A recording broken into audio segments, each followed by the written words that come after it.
Hello, everyone. I hope everyone is enjoying this lovely Washington spring day. My name is Nathan Orth. I currently serve on the Federal Way Human Services Commission. Last year, I got into my feelings about politics. I could no longer sit idle and pretend like yelling into the social media hurricane was helping anyone. As my wife would say, you can't just speak about it, you have to be about it.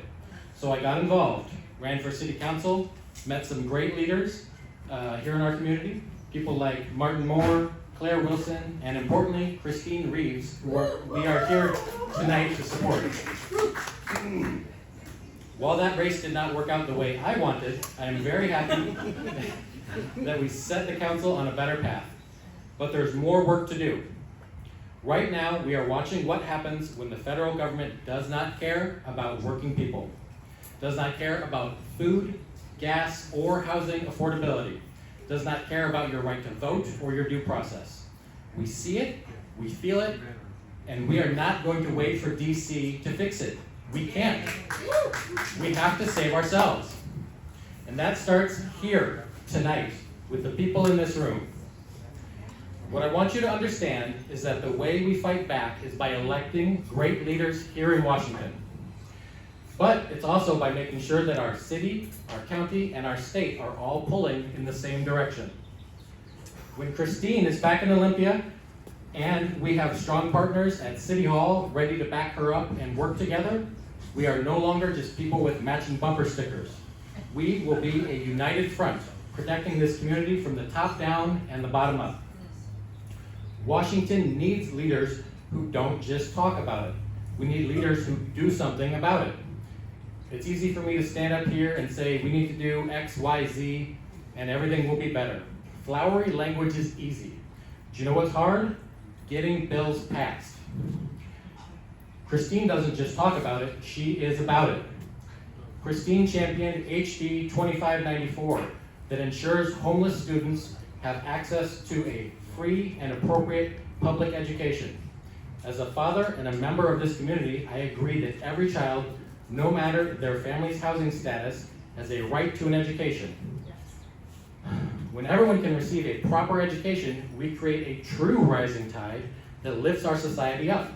And policies that prioritize children are how we look into the future instead of focusing on short-term gains. In Olympia, Kristine worked on bills that help individuals feel seen by the systems designed to help them. HB 2211 ensures that meals for chronically ill patients are tailored not only to their medical and nutritional needs, but also any cultural considerations they may have. What better way to put words into action than to make sure people have a rare comfort during a difficult time? And what is more comforting than a good meal? I'm sure some of you have heard me talk about needing to allow cannabis sales here in Federal Way. While I will continue to champion and work to make that happen, I know that there is a harsh reality surrounding the story of drug laws here in Washington. The fact that so many people of color have been imprisoned and harmed disproportionately by the enforcement of laws, many of which are no longer valid, is an injustice. Kristine sponsored HB 2523, a bill that aids in remedying the disparity. The Community Reinvestment Bill helps those who have been impacted by overly harsh drug laws get back on their feet through housing, help with transportation, and education. We talk a lot about food affordability, and for good reason. It is the ultimate dinner table issue. We've all seen families in Federal Way stretched thin just trying to put food on the table. In January, I asked Kristine about SNAP benefits expiring due to the prolonged government shutdown. She said, "We're on it, but we need everyone to pitch in." HB 2238, co-sponsored by Kristine, directly addresses the issue by coordinating statewide food security through the Washington State Department of Agriculture, making sure that our local farmers, food banks, and families are all connected through a single system that gets farmers paid and families fed. That is what I mean when I say be about it. That is not a wish list, that is a record. That is what leadership looks like. But the work is not done. Kristine is running on 3 pillars: fair and full funding for K through 12 education. because every child deserves a world-class education. Economic and educational opportunity, because a working mom fighting for working families knows all of our struggles. Environmental justice, because protecting our land, our water, and our air is a survival issue for us and every generation that follows. This is the future we are fighting for, a future that includes us all.